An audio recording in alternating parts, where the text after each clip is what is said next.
السلام علیکم، میرا نام وقاص احمد ہے۔ میں جو پڑھتا ہوں، سنتا ہوں، دیکھتا ہوں، اس میں سے تجربات شدہ چیزیں آپ کے ساتھ شیئر کر دیتا ہوں۔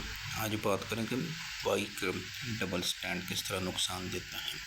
میں کسی کام کے لیے کہیں جا رہا تھا اور ساتھ کوئی بندہ بیٹھا ہوا تھا، تو ڈبل اسٹینڈ جو کہ اسٹینڈ کا ایک سپرنگ ہوتا ہے نیچے لگا ہوا، وہ لوز ہو گیا اور ایک دم جو نا روڈ کے اوپر وہ کھڈے سے تھے نا، وہاں اڑنا شروع ہو گیا۔ یہ تو اچھا ہوا کہ میں نے وہ دیکھ لیا، نہیں تو اس نے مجھے الٹا کر کے پھینک دینا تھا، نہیں تو بہت زیادہ مسائل پیدا ہوتے ہیں۔ اب پھر میں نے کہا کہ جو نزدیک شاپ تھی وہاں میں گیا، تو اس نے کہا کہ یہ تو سپرنگ لوز ہو چکا ہے اور پتری بھی لوز ہو چکی ہے، تو 200 روپے کی پتری دی اور 200 روپے کو اس نے سپرنگ مجھے ڈال کے دیے، جس کی وجہ سے اب وہ چیز ٹھیک ہے۔ بتانے کا مقصد یہ تھا کہ اگر وہ لوز ہونا شروع ہو گیا ہے شروع سے ہی، تو آپ کو چاہیے کہ چینج کر لینا چاہیے۔